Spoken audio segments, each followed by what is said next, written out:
चलो हमारे 5 पॉइंट का हम नेक्स्ट पॉइंट लेते हैं इसके अंदर वकवा क्या होता है ना। अब वकवा जो होता है, जो हमारा ओरिजिनल जो सेट होता है यानी नमूने वसत, बराबर। नमूने वसत यानी क्या, पहले उसको जानने देते हैं। मिसाल के तौर पर फॉर एग्जांपल हमने एक फासा फेंका, बराबर, एक फासा हमने फेंके और उसका रिजल्ट हमको हासिल हुआ एस बराबर, हमने इस तरह से लिखा है ना। अब वकवा क्या होता है, वकवा जो ओरिजिनल हमारा रिजल्ट मिलता है उसी का एक ज़िम्नी सेट होता है। जैसे मिसाल के तौर पर एस बराबर हमको यहाँ दिया हुआ है, तो वकवा क्या होगा, इसमें सवाल हमको ये पूछेगा कि इस सेट में से ताकदत लिखिए, क्या लिखिए, ताकदत। तो हम ताकदत किस तरह से लिखती है, ए बराबर बताकर हम लिखेंगे 1 3 5, ये ताकदत है हमारा। तो वकवा इसे कहते हैं, यानी जो हमारा ओरिजिनल हासिल होता है, हासिल आती है वकवा को माफिक जो हासिल होता है उसी का ज़िम्नी सेट क्या कहलाता है, वकवा। समझ आ रही बात है ना। यानी हमको हमारे ओरिजिनल सेट से, यानी जो आफा की, हम इसको मान के चलते कि आफा की सेट है, इसी में से हमको क्या करना है, उसका ज़िम्नी सेट निकालना है। ये तो भाई तमाम की तमाम रुकनों इसमें मौजूद है, दिखाई दे रहा है ना। इसी को कहते हैं हम लोग वकवा। अब एग्जांपल में किस तरीके से इसको हमको सॉल्व करना है, अब एग्जांपल इस पर लेते हैं और बड़ा इजी टॉपिक है, कोई तो नहीं है। अगर ये देखो अभी मैं तुमको क्या बता रहा था कि अभी हमने 5.2 तक एग्जांपल सॉल्व कर लिए। अब 5.3 जिस तरीके से हम सॉल्व करेंगे सेम टू सेम 5.4 में भी उसी तरीके का रहेगा। थोड़ा सा उसके अंदर इजाफा होगा, फॉर्मूला जो हम लोग 5.4 में इस्तेमाल करेंगे पर कुछ चीज़ नहीं है उसमें। 5.3 का कॉपी मारो, 5.4 में फॉर्मूला इस्तेमाल करो, बड़ा ईजी आ जाएगा। बस हमको थोड़ा सा हार्डली कहाँ पर जाएगा, जहाँ पर 2 फासे फेंके जाते हैं, उसका रिजल्ट हम लोगों ने देखा कितना आता है, 36 आता है। कितना आता है, 36 आता है उसका। वो किस तरीके से बनाना है वो भी मैं तुम लोगों को बताऊँ, बड़ा इजी है, कोई इतना हार्ड नहीं इसके। ओके, तो चलो हम इसमें अब वकवा किस तरीके से हम लोग मालूम करेंगे उस पर एग्जांपल देखते हैं। तो पहले एग्जांपल 5.3 की लेते हैं। यहाँ पर हम पहला सवाल लेते हैं 5.3 का। देखो सबसे पहले हिदायत पढ़ो, हिदायत हमसे क्या कहती है। हमें क्या लगा है कि जो दिया हुआ सवाल है इसमें हमको क्या क्या मालूम करना है, नमूने वसत एस, सबसे पहले एस मालूम करेंगे, उसके बाद एस के अरकान की तादाद यानी नंबर ऑफ एस मालूम करेंगे। इसी तरह ए बी सी सेट की सूरत में लिखिए, यहाँ पर हम लिखेंगे नीचे आगे, और N of A, N of B और एन ऑफ सी मालूम करेंगे। समझ गए। अब सवाल को क्या, सवाल क्या है हमारा, एक फासा फेंका गया है, तो सबसे पहले हम एस मालूम करेंगे यानी नमूने वसत एस, एस बराबर क्या कहा उसने, एक फासा फेंका गया। तो हमें पता है अच्छी तरीके से इसके रिजल्ट 1 2 3 4 5 6 7, ये पहला एस हो गया हमारा, सही है। आगे एस हमने यहाँ पर मालूम कर दिए। अब उसके बाद क्या करना है, नंबर ऑफ एस, यानी जो हमारा एस जो सेट है इसमें कुल अरकान कितने हैं, 6। यहाँ पर लिखिए हम लोग पहला नंबर ऑफ एस बराबर 6। समझ गए। आगे अब पहला सवाल शुरू होता है यहाँ पर। अब देखो हमको क्या कहता है पहला सवाल कि ए ऐसा वकवा है जिसमें ऊपरी रुख पर आने वाला अदद जुफ्त है। समझ गए। यानी अब हमको क्या करना है, एक फासे के जो हमने निकाला हुआ है ना, उसी में से हमको पहले सवाल का जवाब मालूम करना है। अब जुफ्त अदद कौन से होते हैं, जुफ्त अदद कौन से होते हैं, 2 से तकसीम होने वाले, 2 से तकसीम होने वाले। अब यहाँ पर आपको दिया हुआ है ए ऐसा वकवा है जिसमें ऊपरी रुख पर आने वाला अदद जुफ्त है।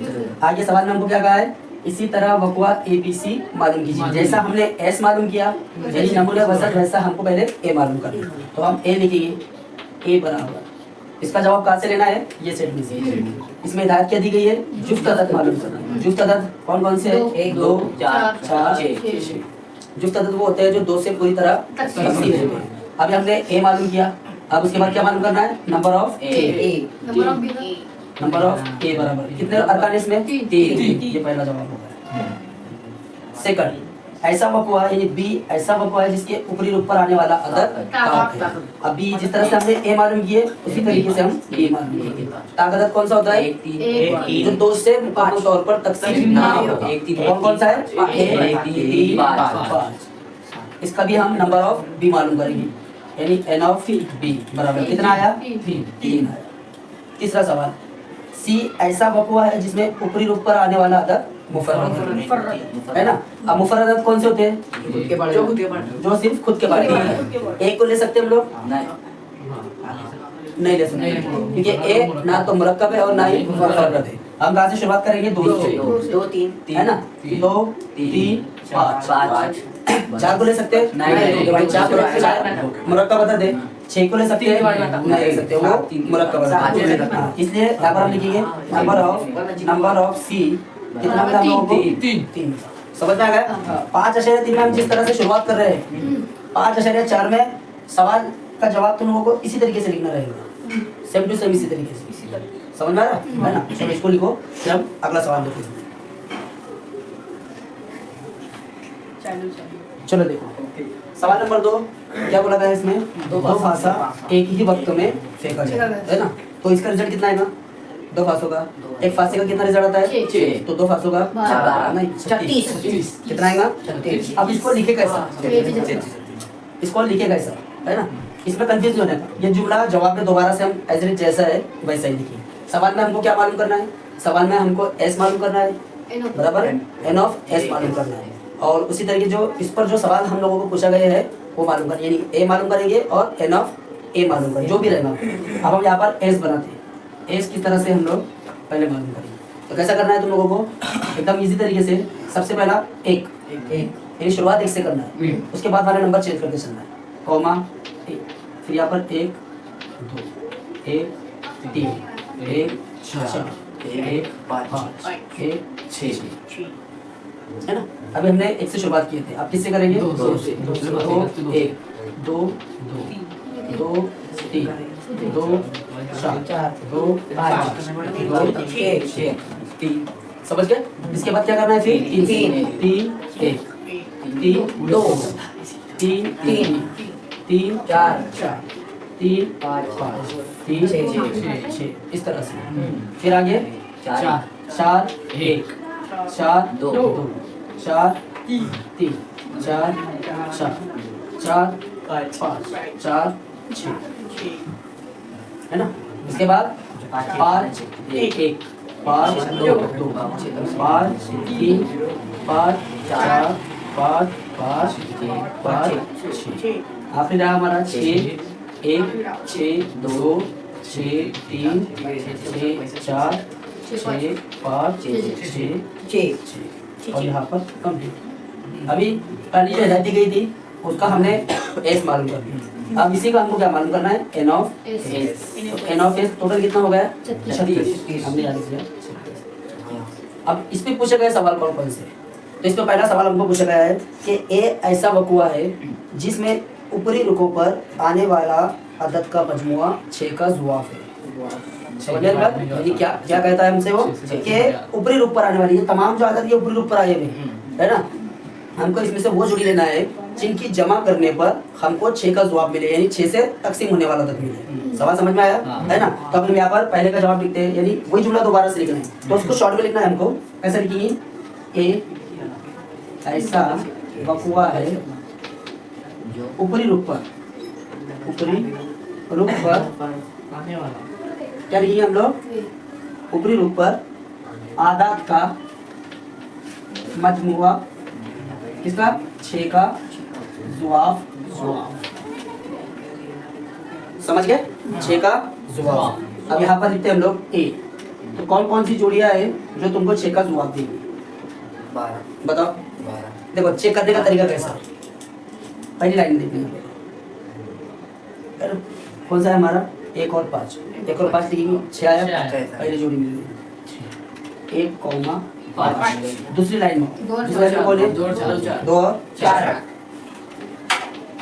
तीसरी लाइन में देखो 3 और 3। इसके अलावा और कोई है? नहीं। इसमें चौथी लाइन में 4 2। पांचवी लाइन में 5 1 और आखिर में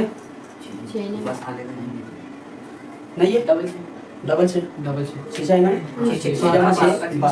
हमारा 6, 6 टोटल कितनी हो गए हमारे पास? नंबर ऑफ ए कितना मिल गया?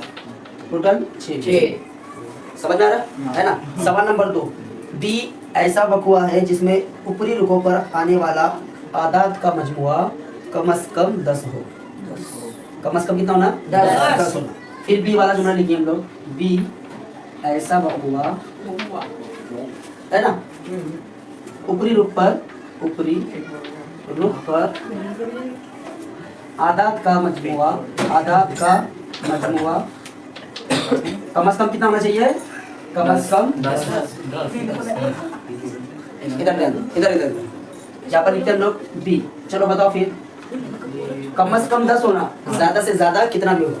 आप पहली जोड़ी में हो, ऐसा कोई इद्दत है इसकी जमा करने पर 10 मिले? पहला कैंसर। दूसरा देखो, दूसरा भी कैंसर। तीसरा देखो, तीसरा भी कैंसर है ना? है नहीं। चौथा देखो, 4 पॉज में लिखेंगे 4, 6। पांच लाइन में देखो 5। और है कोई? 4। चौथी लाइन में और कोई है क्या? 4। अच्छे से देखो, सवाल में क्या कहा उसने? कम से कम 10 होना, यानी इसका मतलब क्या होता है? कम से कम 10 होना, 10 के ऊपर कितना भी हो वो भी चलेगा। 5 और 6 और 4। उसके बाद 6 4 6 5 और कॉमा। कितना मिला हमको नंबर ऑफ बी? 6। समझ में आ रहा ना? देखो ये इसको अगर समझेंगे फिर दोबारा से 5004 में इसी तरीके से हमको करना। अब सवाल नंबर 3, सी ऐसा वक़ुआ है जिसमें ऊपरी रुखों पर आने वाले अदद यकसा है, एक जैसे। तो कौन कौन से? यानी कि हम लोग सी ऐसा वक़ुआ है ऊपरी रुख पर यकसा अदद हो। अब यहाँ पर हमने लिखना सी। बताओ जो भी कौन कौन से? 1 2 समझ गए? 2 3 4 5 और आखिरी में 6। टोटल नंबर ऑफ सी कितना हो गया? 6।